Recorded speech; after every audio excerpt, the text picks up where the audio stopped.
Ain't no one talking about this. If you have weight gain and you cannot lose weight, there is a nervous system component. Repressed emotions can lead to every dysfunction that is causing you to gain weight and not be able to lose it. From hormones, from inflammation, from thyroid dysfunction, all of it can be rooted back down into unprocessed trauma in your body by not feeling safe. So maybe, just maybe, you're eating the best diet, maybe, just maybe, you're doing the best exercise, and you're not losing weight, and it's because it's in your nervous system. Listen to this episode of Heal Thyself. I'm going to give you every single breakdown as to what happens and how to begin healing your nervous system so you can lose that stubborn weight. All right, what a podcast we have. I love this because I was inspired, and let me tell you why. I'm doing a course. I have my students. We have a retreat coming up next week. And we've been, for right now, this upcoming week will be a month that we've been together. And in this month, I've taught them many, many things, right? All the science, they learn so much, the brain, the nervous system, the fascia. Today or tomorrow morning, they're going to learn the musculoskeletal system. It's a lot. And on top of that, we have a program. I created a program for them to do at home. This program is really important. I'm going to give you some tidbits about it later. But I was inspired to do this podcast because one of my students messaged me and she goes, "It hasn't been a month and I lost 8 pounds. I've cried more than I have in years in this 1 month." Of course. And it's not the first time. I remember I used to work with these clients and there was stubborn weight loss. And I'll never forget the one time we were on the phone and she goes, "Dr. G, I've just been feeling so weepy lately." And that was my end. As soon as she said that, I started to tie in, maybe your stubborn weight loss has everything to do with these repressed emotions. She lost 40 pounds in like 3 months or so, this was years ago, but it was incredible. So that's when I started understanding, whoa, even weight gain and stubborn weight loss can absolutely have everything to do with your emotions and your repression of them. I'm going to teach you everything. If you listen, send this to someone who is not losing weight. Send this to someone who is really struggling. And if it's for you, hey, let's take some notes, all right? Before we get into this, please rate, review, subscribe the show, support the show. I tell you so much. It helps so much for YouTube, Apple, Spotify. One subscription changes so much, and I appreciate it from the bottom of my heart. I really mean it. Thank you so much for supporting my work. Now let's get into this. All right, so today we're going to delve into the complexities of how repressed emotions, nervous system dysfunction, and just overall hormonal balances, which are happening downstream, are leading to weight gain and resistant fat loss. And we go to the doctor and our hormones are imbalanced and that must be the weight gain and why. That's downstream. That's a symptom. No one's talking about this. It's a symptom and we really need to get to the bottom of it. I'm going to tell you some deep stuff. So today we're going to highlight the role of the central nervous system and how it is integrated into weight gain and stubborn weight loss, okay? And how it's affecting the body. And we're going to go through the conventional picture of what we're looking for when we look at weight loss, the emotional picture, nervous system dysfunction. And I'm going to give you some integrative solutions for you to really, really look at that you can implement that are practical in your life and that are research-based. So this podcast is going to really dive deep into all of this. We're going to look at the emotional roots of weight gain, how chronic stress, unresolved emotions, trauma, even emotional eating are going to play into weight gain, nervous system dysregulation. We're going to understand the role of how sympathetic dominance can actually lead to that. We'll even talk a little bit about polyvagal theory and fat storage. We'll talk about metabolic function, hormonal function, adrenal health, leptin.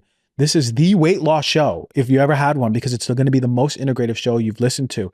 Thyroid health. We're going to go into the integrative solution. So in your body, there's going to be a promotion of metabolic health, nervous system balance. And I'm going to talk to you a little bit about muscle, insulin, resistance training, all that stuff.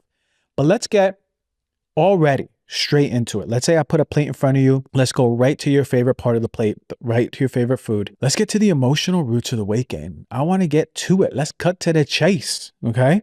Really, when it comes to repressed emotions, we have to look at multiple things. When it comes to weight gain, we have to first think about traumatic experiences. How is chronic stress activating? How is it activated in the body? Emotional trauma, whether it's in your childhood and when you were a teen, even in your adult life, is going to trigger a dysfunction in something called the hypothalamic pituitary axis, the HPA axis. And this is made, the hypothalamus in the brain, talking to the pituitary in the brain, shooting out, releasing hormones to the adrenal that are letting out cortisol. And this is really important because we hear so much about cortisol, and it's a good thing. Cortisol we need in our body, especially for us to react to stress. It's going to help our immune system. It's going to help our brain. It's going to help us be in a state where, whoa, I need to be really focused. I'm not safe. Now, adrenaline is going to be released faster. That's the thing that's going to get us to safety. And cortisol is going to be pretty high until it goes down. The problem is that when we grow up in a traumatic household, when we're not safe, cortisol is persistently released. That's a problem. That's what affects our immune system. That's what causes inflammation. That persistent cortisol being released because we're not safe in our body is problematic. It is the problem. Now, elevated cortisol on top of that is going to encourage the storage of visceral fat, right? The fat around our organs, deep fat. And it was shown in studies from the Journal of Obesity that high cortisol levels are not only going to signal the body to store fat, but also to slow down that metabolic rate of you burning, right? Making it harder to really just burn calories efficiently. There's cycles of emotional eating, and this is big because some of you say you want to lose weight, and there's an emotional eating component. But when you have an unresolved emotion, that's already leading to cortisol dysfunction, especially if you had stuff when you were a child. That's already leading to cortisol dysfunction. It might even be leading to adrenaline. You might be in the sympathetic response, which we'll talk a little bit about later. But those two hormones are massive. Those are massive signals to the body, I'm not safe. And the I'm not safe state is already giving your body epigenetically a signal. And on top of that, some of that signal of I'm not safe can be the emotional eating. So repressed emotions like grief or fear or the feeling of anxiety that is coming from the repressed grief or fear can absolutely lead to emotional eating. And these are comfort foods. This is the soothing state that we often go to when we're in anxiety, because being with the anxiety and what's under the anxiety is a lot tougher. It's a lot scarier. It's a lot more painful. So we soothe. And that's fine. It's natural. It's something that even animals do, right? They nibble on their fur. That's a soothing mechanism for something. But this soothing mechanism, unfortunately, is completely counterproductive to losing the weight, especially when we're having high sugar and high fat foods, which is often what's called for when there's the emotional eating. And it's going to provide that temporary relief. Research in the Appetite Journal in 2022 confirms that emotional eating correlates with higher caloric intake, increased body mass, and these patterns actually disrupt your body's natural hunger and satiety signals. So you're overeating. And when we look at our centralized obesity, when we look at trauma, right, the weight gain, especially in our midsection, there was a 2023 review in Psychosomatic Medicine, and it found that individuals with a history of emotional trauma have 35% higher risk of developing centralized obesity. And this is due to the body's adaptive response to perceive danger. This is where fat is stored. And this is our protective mechanism. This is the body protecting us. So when we have this trauma, 35%, that's a lot more higher risk of obesity due to trauma. And it's a big connection. And it's because our body's responding to I am not safe. In the Journal of Nature Metabolism in 2023, they highlighted that unresolved emotional stress is going to lead not only towards that elevated cortisol, elevated centralized obesity, visceral fat on the organs, which is the dangerous one, and inflammatory markers like C-reactive protein are going to be elevated. This is the generalized I am inflamed, I am not safe marker in the body. This chronic inflammation is going to disrupt every pathway, including our metabolic pathway. This is going to contribute to insulin resistance and impaired fat metabolism. So now we sort of are starting to understand, how does trauma, repressed emotions affect our weight gain? And there is a connection, but it's really coming from our nervous system dysregulation. This is the big thing that is driving weight gain. Because this dysregulation is leading us to have an imbalanced physiology. We are releasing too many I'm not safe hormones. The adrenaline, the cortisol, the neurotransmitters that are actually leading to the emotional eating as it is, the feelings of anxiety, the feeling of not being able to regulate and needing to self-soothe. These are all really important pieces that are adding to that stubborn weight gain. When it comes to the nervous system, I mentioned before, sympathetic dominance. This is really important. When your nervous system is persistently being activated in sympathetic, your body's going to be stuck in this fight or flight state. It's going to suppress the digestive system. It's going to disrupt your sleep, and it's going to reduce your metabolic efficiency. There's a 2023 study in Frontiers in Psychology journal, and it demonstrated that individuals who have this prolonged sympathetic activation, right? Their nervous system is just buzzing. It's not safe. It's running away from everything all the time. And we can feel those people. Sometimes we can even feel it within ourselves. They actually showed decreased metabolic rates, increase in fat storage. And this is partly due. Why? Because the body's getting the signal that it needs to conserve energy because it's chronically stressed. Think about it evolutionarily. When we don't have food, when the body thinks we're in a famine, what's it going to do? It's going to hold on to food. It's going to hold on to energy. It's going to be in conservation mode, not burning mode. And this is really important because a lot of you are in that state that your body thinks it needs to be holding on into chronic conservation. But not only that, the sympathetic nervous system overactivity is going to reduce your digestive efficiency. This is going to lead to poor nutrient absorption. It's going to lead to potential deficiencies that can affect actually the way that you are craving food.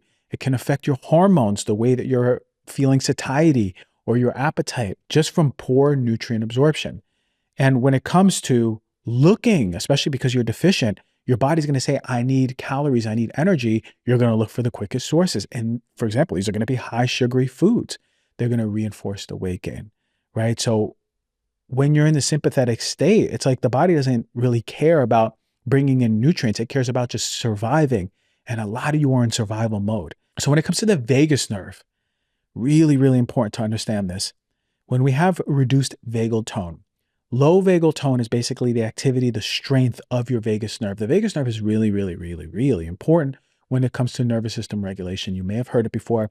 It's basically the branch of your nervous system that is going to put you in that I'm safe, rest, digest, right? Versus sympathetic, where you're just expending all this energy, running away, fight or flight, freeze, fawn.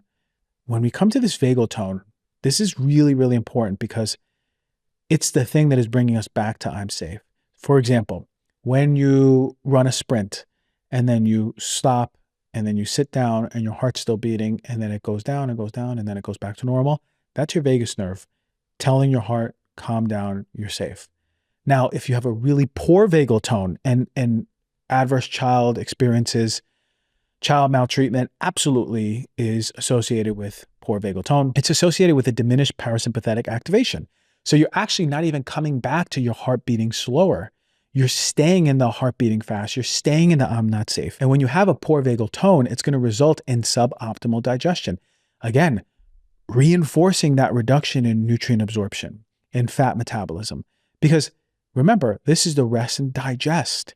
So if you have gut issues and you are overweight, your body is in the state of thinking it's not safe. You are absolutely sympathetically dominant. You're trying to survive versus thrive.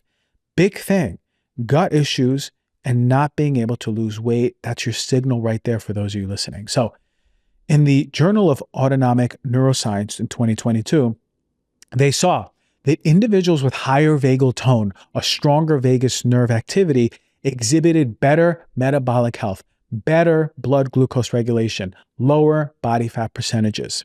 And why? It's because the vagus nerve is important at activating our calming mechanism.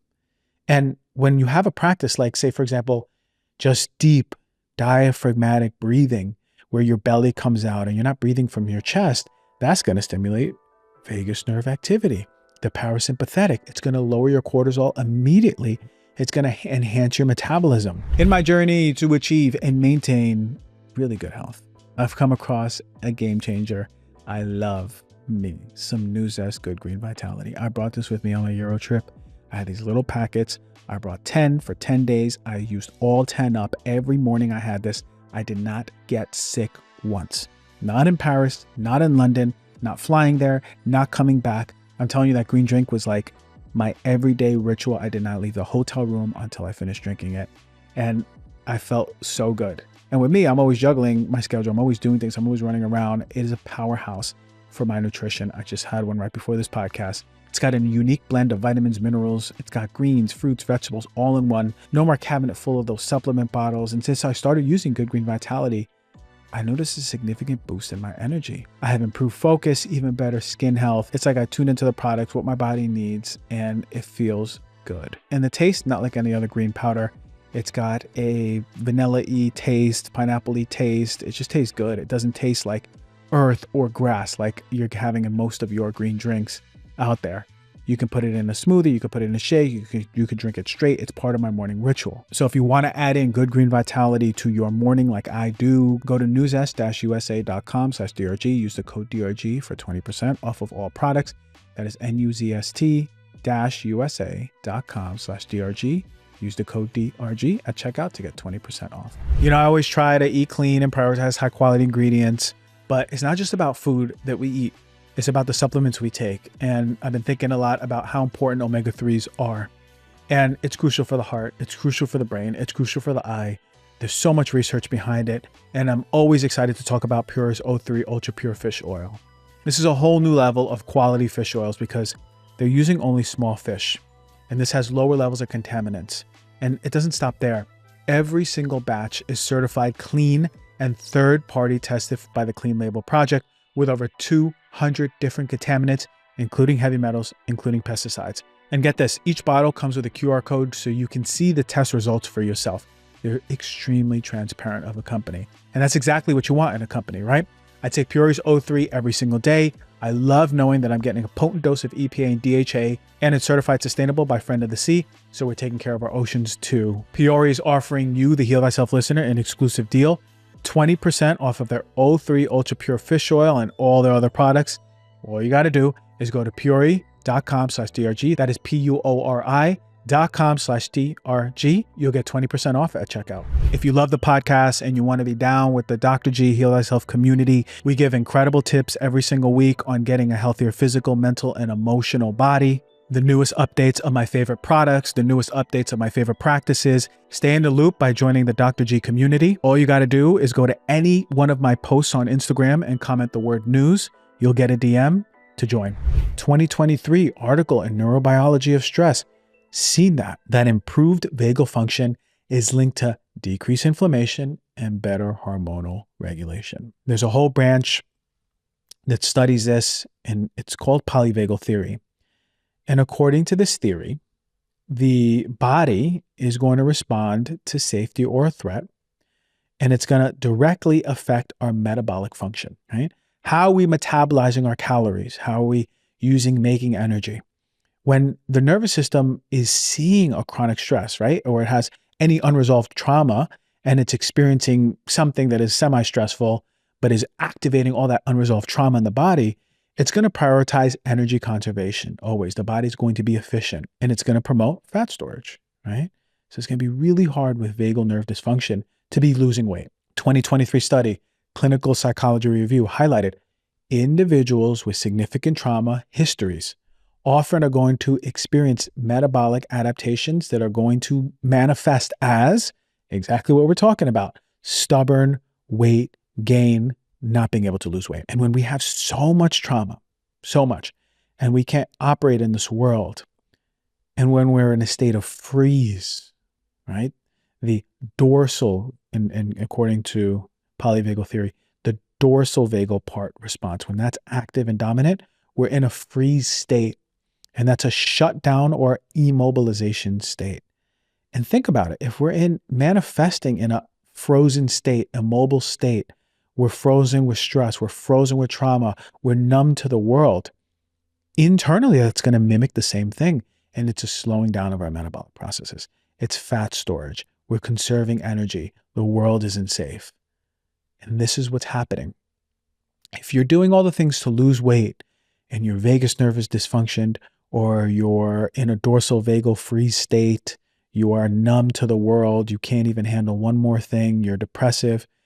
If you're in a sympathetic response and you're feeling anxious and you have gut issues, right?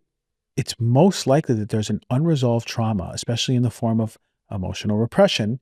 And because of that, it's causing nervous system dysfunction. And the whole nervous system, remember, has a deep, intimate connection with your immune system, with your hormones. And guess what? By the time you have weight gain, you go to the doctor, they go, your hormones are off. That's why you can't lose weight. That's not the root. That ain't the root.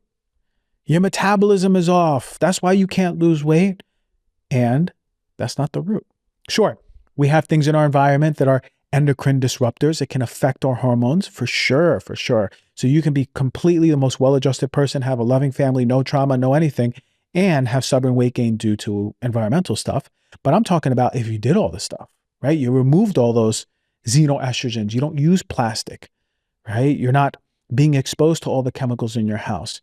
You're not using all of the perfumes and colognes and makeups and things like that. You've thought about the environmental stuff. You definitely were eating right. You're definitely working out the right way. You're going on your walks. What's going on? Why can't I lose weight? Must be my hormones. It must be something deeper than your hormones. And that's what I'm bringing out to the surface over here. When we think about sustained high cortisol levels, we just spoke about sustained high sympathetic response, adrenaline levels, both from the adrenals, but that's the one that comes before cortisol. That's the rush, the charge that I need to run away. The cortisol sustained and high happens over time. It happens after. And this is sustained, high, continuous. And what that's doing is encouraging something called gluconeogenesis. This is the production of glucose from non-carbohydrate sources. And that's going to increase the blood sugar. This can lead to insulin resistance over time. This is why many people who aren't safe in their body, who's gone through trauma, they lead to insulin resistance and diabetes downstream. And research from Endocrinology Reports 2023 study found that cortisol not only influences fat storage, but also impacts where fat is actually going to be deposited in the body. And higher concentrations are in the abdominal area. Chronic stress is going to lead to your adrenals being run down. They're working too much. Too much cortisol is being released. The feedback loop isn't going back to the brain to calm down. You're impaired, and your body's ability to regulate hormones effectively are going to be disrupted. And that leads to a whole host of issues, right? It's going to affect weight management, 100%. So when you're repeatedly in a stressful state, you're eating foods that are high in sugar, high in fat, that's downstream. That's you reacting to your body's state. You don't necessarily even need to feel bad about that, right? But let that be a signal. Let that be a signal that something deeper is trying to be shown. Repeated high levels of stress, diets high in processed foods are going to contribute to disrupted insulin signaling. It's going to cause the cells to become resistant to insulin. And as the insulin resistance develops, the body is going to struggle to use that glucose for energy. And guess what? It's going to promote fat storage. Leptin is going to be in resistance, where actually the brain no longer is receiving those signals for satiety. Now you're going to be eating more food. That's persistent weight gain, right? Journal of Metabolic Syndrome and Related Disorders, 2023. It actually supports the link. Chronic low-grade inflammation is going to bring on the onset of that leptin resistance in the body. A study in Cell Metabolism, 2022, found that inflammation in the body is going to result in stress and poor diet. And that's directly going to affect insulin and leptin receptors. It's going to impair their function. You're going to be insulin resistant, too much glucose in the blood, pre-diabetic. You're not going to know when to stop eating. Your hunger signals aren't working. Your appetite suppression's not working, right? But again, these are downstream effects. I just mentioned inflammation twice from these studies. What is inflammation being caused by? Well, aside from a viral infection, bacterial infection, gut issues, we got to think about what's really causing inflammation in an otherwise healthy body. And if there's unprocessed trauma, unprocessed pain, repressed emotions, you better believe through psychoneuroimmunology, through the nervous system, that repressed energy is going to express through the nervous system, through the immune system dysfunction as inflammation. And that's, don't look no further than the ACE study. You're going to be able to see, wow, persistent inflammation due to child maltreatment is leading to diseases, especially weight gain. There you go. So thyroid health, Really important. It's going to influence stress for sure. We think about chronic nervous system dysregulation. It's going to impact overall thyroid function. Really important. It's going to alter thyroid stimulating hormone. It's going to alter T3 and T4, the active thyroid hormones in the body, and it's going to slow down metabolism. That is something to be expected, and it's going to make weight loss challenging for sure. 2023 study in the Research Journal of Thyroid Research revealed that individuals experiencing high stress had a marked decrease in free T3, right? And it's going to correlate with weight gain and lower metabolic rates. That's for sure. So look at this big picture, right? Elevated cortisol, elevated inflammation over time is going to affect our hunger signals. It's going to affect our thyroid, our overall metabolic rate, right? Like these are all downstream effects of nervous system dysfunction, is why I keep talking about the stuff that I talk about, right? Because we're looking for solutions when the solutions are here. They're here, right? They're here. They're us. It's why I tell you to go into the body, right? Because the body has the wisdom. I don't have the blueprints. Your body does. So integratively, let's think about a few things that can really help. When it comes to the nervous system, there's two. This is my wisdom. This is to what I teach a lot of my students. There's two main signals. I am safe. The world is safe. A lot of you might feel safe in your body, actually. You feel good with yourself. Then you go out into the world and you feel absolutely unsafe. And a lot of you feel pretty good in the world, and you grew up in a safe neighborhood and you're not really threatened. But then when you're alone, it's a problem.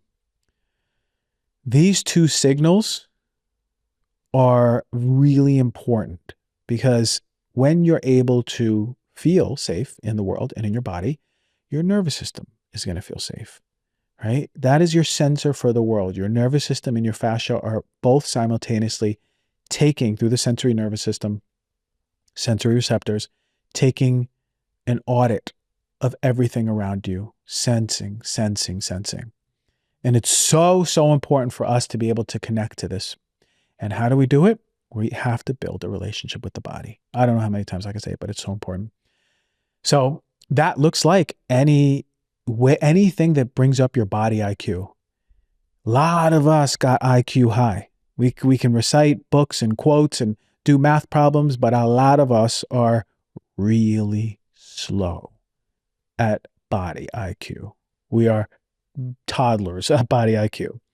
So what I'm proposing is that we build that body IQ so we can help our nervous system regulate and see the downstream benefits, like losing weight if you want to, right?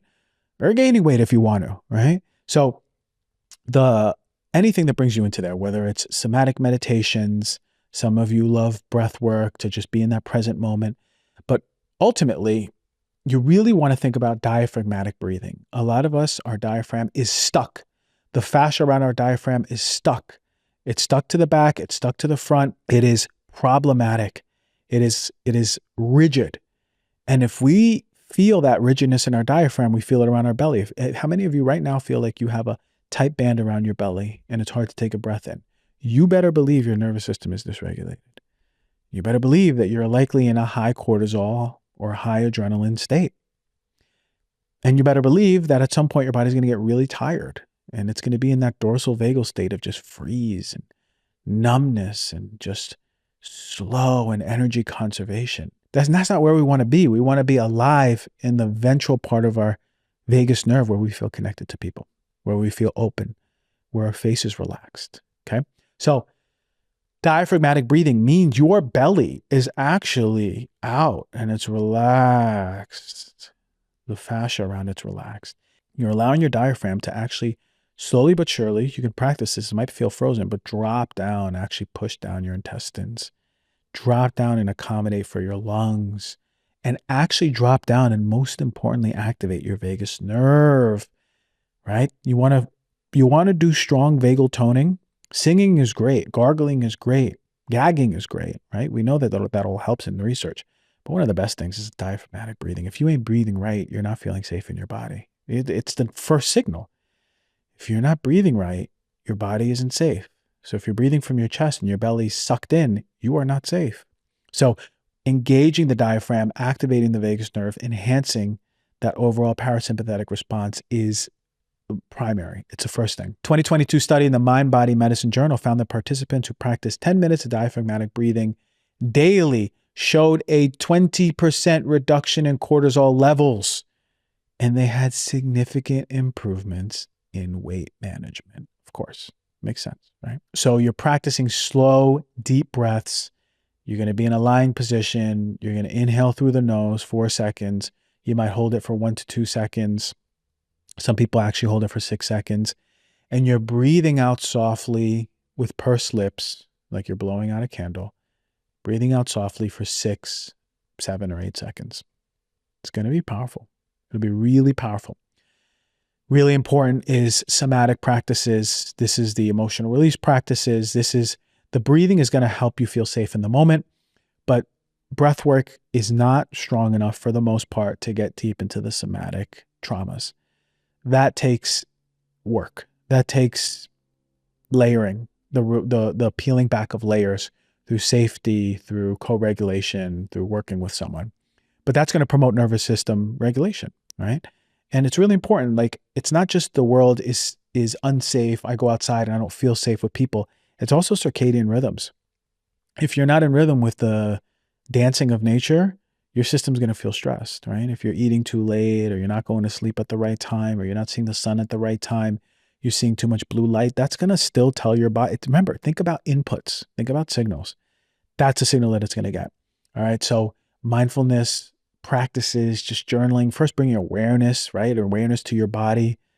You know, like, you can talk about it, but don't over talk about it. It's not to be articulated. It's about to be felt, right? You want to feel it. Meditations, of course, somatic meditations, and really working with someone somatically who can help you with emotional release. In the Psychotherapy Research Journal, they noted that consistent mindfulness practices reduce that inflammatory marker I was talking about before, CRP, and it improve your metabolic health.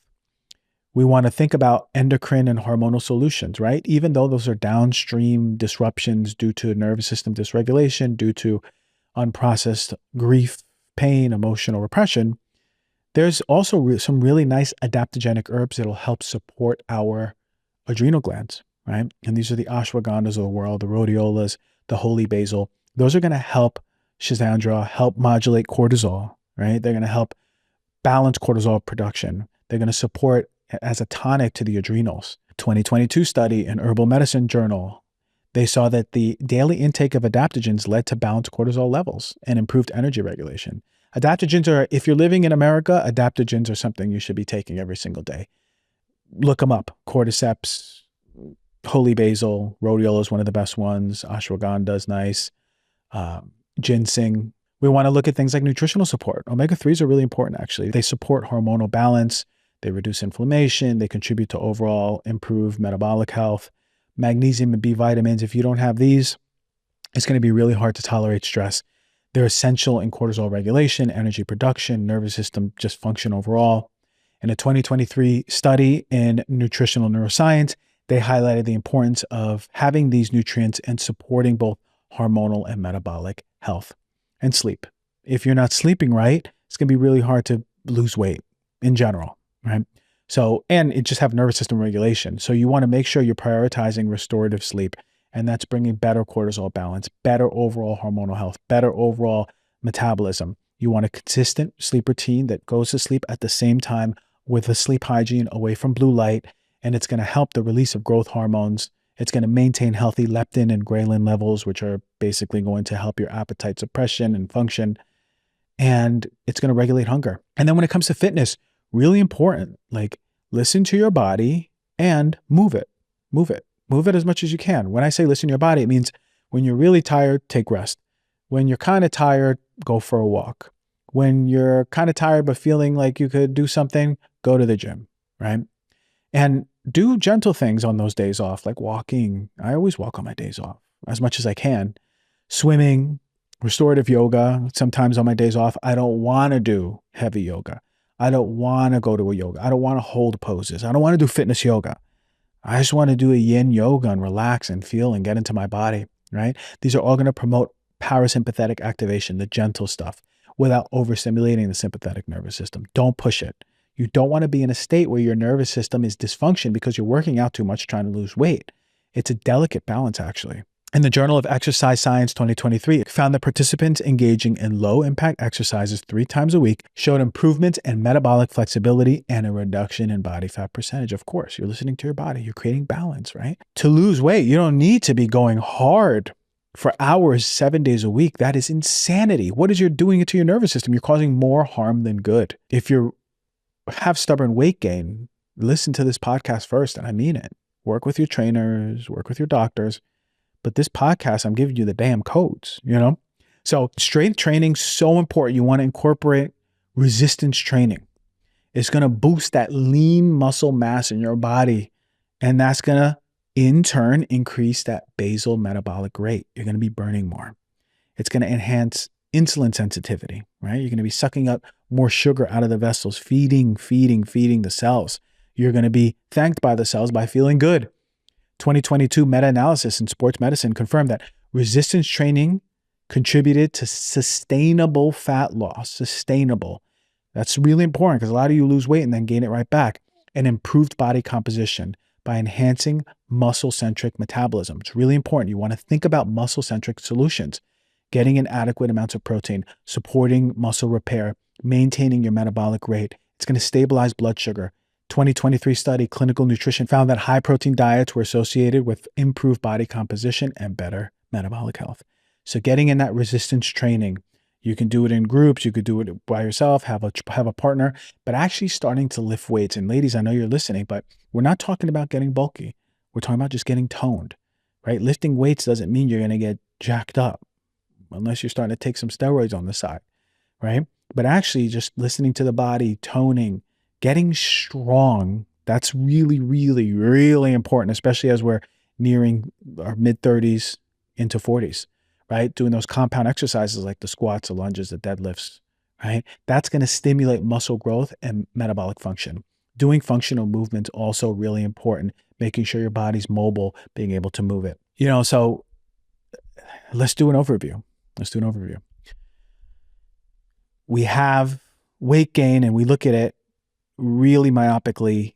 We look at it saying you need calories in and calories out and we're done. Okay, and you may lose weight, but maybe you have unprocessed stuff in the nervous system. And maybe that is what's leading to inflammation, which we know leads to dysfunction of cortisol. Maybe you're in a state of surviving, which leads to dysfunction in cortisol, high levels of sympathetic hormones like epinephrine being released from the adrenals. And maybe you've felt like this for a long time, and maybe you're not in sympathetic anymore. Maybe you're just burnt out, and maybe your body's just holding on to so much fat. Or even in sympathetic, your body's holding on to fat. Maybe you have more downstream regulation or dysregulation of your hormones, like your thyroid hormone. Maybe now your metabolism is being dysfunctioned over time, right? The big picture is that it's all coming back and collapsing back into, do I feel safe in my body? Do I feel like I've processed what I needed to? Because when you do, guess what's reversing? The body knows how to heal. Guess what's reversing? Less inflammation in the body. Hormones start to balance. Thyroid starts to balance. Metabolism starts to balance. Blood sugar starts to balance. Cortisol. Now you're in a thriving state, not a survival state. So I tell you, if you are listening to this show and you have had stubborn weight loss for so long, I am telling you, it's likely emotional repression, nervous system dysfunction. Listen to the show, share it with someone who you love, and of course, rate, review, subscribe. Support the show. I love you so much. Thank you so much for listening. Thank you.